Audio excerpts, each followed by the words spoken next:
안녕하세요, 뉴스반장입니다. 10일 윤석열 정부 출범 한 달을 맞아 각종 언론과 방송사들이 앞다퉈 여론조사를 실시해 발표하고 있습니다. 불행 중 다행인지 아니면 임기 초기 기대 심리가 아직 가시지 않은 탓인지 몰라도 윤석열 대통령 국정 지지율이 평균 50%를 조금 넘는 지지율로 조사되며 이게 뭔 일인가 싶은데요. 하지만 의외의 방송사 한 곳의 여론조사가 50% 미만의 조사 결과로 나오며 추가로 실시한 여론조사 내용이 관심을 끌고 있습니다. 같은 날 SBS가 여론조사를 실시해 방송 보도했는데요. 내용은 의외였습니다. 윤석열 대통령의 지난 한 달 동안 국정 운영에 대해서 잘하고 있다는 평가가 다소 우세한 것으로 나타났는데요. 하지만 사실 이 국정 지지율은 임기 말 문재인 대통령의 국정 지지율 수준에 불과했습니다. 윤석열 대통령의 국정 운영에 대해서 물었는데요. 잘하고 있다 49%, 잘못하고 있다가 29.8%로 잘하고 있다는 응답이 우세했습니다. 잘하고 있다는 이유로는 추진력이 있는 일처리를 든 사람이 38.5%로 가장 많았고 능력 위주의 내각 인선, 광주 방문 등 국민 통합 의지, 청와대 개방과 대통령 직무실 이전 순으로 긍정적 평가를 받았는데요. 지역별로는 특히 호남 지역에서 국민 통합 의지를 가장 높이 평가했습니다. 잘못하고 있다고 대답한 사람은 45.8%는 측근 중심의 편중 인사를 이유로 꼽았는데요. 일방적인 대통령 직무실 이전 26.7%, 소통 능력 부족, 선택적인 대선 공약 이행 등이 뒤를 이었습니다. 윤석열 정부가 장차관급 및 대통령 인사에 검찰 출신을 잇따라 임명한 것에 대해서는 특정 출신에 대한 편중 인사로 부적절하다는 응답이 55.5%로 과반을 차지했는데요. 능력에 따른 인재 배치라 적절하다는 답은 38.7%에 그쳤습니다. 중도층에서도 부적절 69%로 부정적 시각이 많았고 윤 대통령의 국정 운영을 긍정적으로 평가한 사람들 가운데서도 33.5%는 적절치 않다고 답했습니다.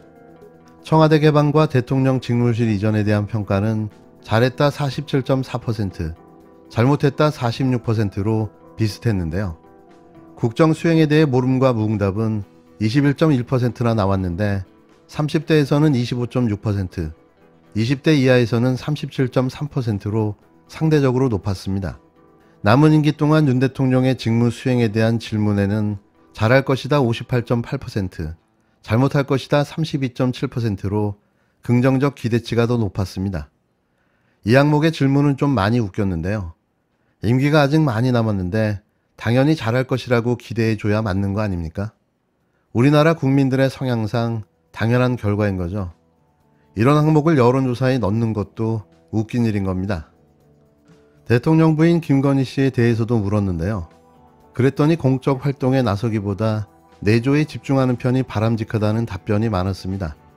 약속대로 나대지 말고 내조나 하라는 건데요. 국민들의 뜻을 알아듣기는 할지 모르겠습니다. 윤석열 대통령 부인 김건희 씨가 어떤 행보를 하는 게 바람직한지를 물었는데요. 윤 대통령 내조에 집중하는 편이 낮다가 60.6%로 대통령 부인으로서 공적 활동을 하는 편이 낮다는 응답에 2배에 달했습니다. 중도층 64.5%는 물론 보수층에서도 56.6%의 과반이 김 씨의 공적 활동에 부정적이었는데요. 국민의 이 뜻을 김건희 씨는 잘 새겨들어야 할 듯합니다. 이런 가운데 10일 용산 대통령실 청사에서 진행된 국힘당 지도부와의 비공식 오찬 회동에서 윤석열 대통령이 본의 아니게 대통령 직무실을 용산으로 이전한 결정이 사실상 김건희 씨의 결정이었다는 사실을 실수로 자백해버렸습니다. 아마도 그럴 것이다 라는 의혹들을 사실로 인정해버린 건데요. 윤 대통령은 지난 3월 20일 대통령 직무실을 국방부가 있는 용산으로 이전하겠다고 확정 발표했습니다. 대통령 당선 11일 만에 초고속 결정이었는데요. 국힘당 내부에서조차 지나치게 성급한 조치라는 비난과 함께 소통 부재, 안보 공백, 이전 비용 등 여러 문제점을 제기하는 등 속도 조절론에 대한 주문이 나왔고 그럼에도 그는 이에 아랑곳하지 않고 밀어붙였는데요. 오히려 직무실 이전 이유를 국민과 소통하기 위해 구중궁궐 같은 청와대를 떠나 국민 속으로 들어가기 위해서라고 강조할 뿐 정작 의사결정 과정에서 국민 소통을 생략한 채 그대로 강행했습니다. 제왕적 대통령제를 내려놓는 방식을 제왕적으로 추진했다는 역설적 비판에도 불구하고 그는 여론조사 결과 등을 따르는 것보다 정부를 담당할 사람의 철학과 결단도 중요하다고 본다며 결단하지 않으면 제왕적 대통령제를 벗어나기 어렵다는 맥락 없는 말만 우격다짐으로 되풀이했는데요. 하지만 이 모든 결정의 배후에는 김건희 씨가 있었다는 사실을 자백하고 말았습니다. 10일 국힘당 지도부와 비공식 만찬에서 참석자들의 발언을 근거로 한 조선일보 보도에 따르면 김건희 씨는 윤 대통령에게 다음과 같이 말했다고 전해졌는데요.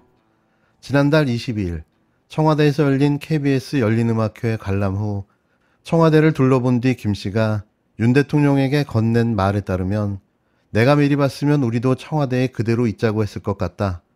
여기가 이렇게 좋은 줄 몰랐다.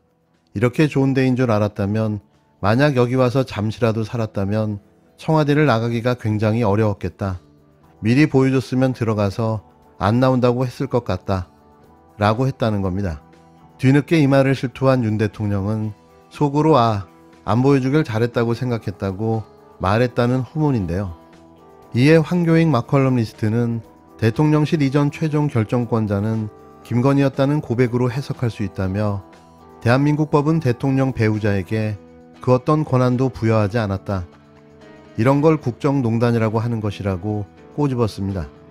더불어민주당 박영훈 전국대학생위원장은 정부 수반과 영부인의 말이라고 생각할 수 없을 정도로 말의 무게가 가볍다며 한순간에 나라가 시트콤이 되어가고 있다고 비판했는데요.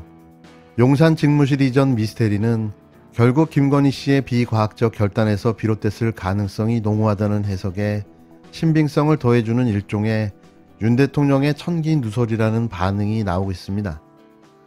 또 타겟이 될까봐 버스 타고 조용히 돌아요. 공격한다고 했지. 차도 있구나. 거기가 나도 가보진 않았지만 뭐 전쟁만 아니면 진짜 한번 가볼 만한 곳이라고 그러거든요. 가보시면 괜찮아요. 오데사 이런 데가 되게 좋다는데. 오데사는 안 먹히고 다른 다 먹겠습니다. 근데 생각까지 지금 이쪽이. 오데사는 안 먹겠구나. 네. 우리 기업들이 가 있는 니콜라이오 이런 도시가 다 점령돼가지고 기업 피해가 좀 큽니다. 포스코가 들어갔는데 점령당해가지고. 윤석열 대통령과 국힘당 이준석 대표가 10일 대통령실 청사에서 오찬 회동 중에 주고받은 대화 내용입니다. 최근 러시아와 전쟁 중인 우크라이나를 다녀온 이 대표에게 윤 대통령이 우크라이나 관광명소 오데사를 물어본 건데요. 최근 오데사 무기고의 폭격으로 신생아가 희생되는 등 수많은 차마 눈뜨고 볼 수 없는 우크라이나 전쟁의 참상에도 불구하고 윤 대통령에게는 관광명소 오데사가 그저 궁금했던 거죠. 이에 이 대표는 오데사만 안 먹히고 다른 데는 다 먹혔다는 표현으로 맞장구를 쳤는데요.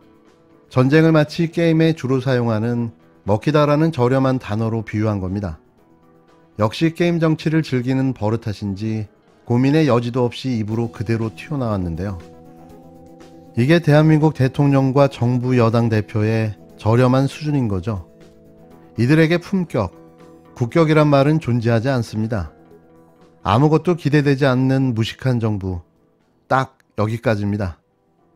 거기가 나도 가보진 않았지만 뭐 전쟁만 아니면 진짜 한번 가볼 만한 곳이라고 그러거든요. 가보시면 괜찮아요. 오데사 이런 데가 되게 좋다는데. 오데사만 안 먹히고 다른 다 먹겠습니다. 근데 생각까지 지금 이쪽이.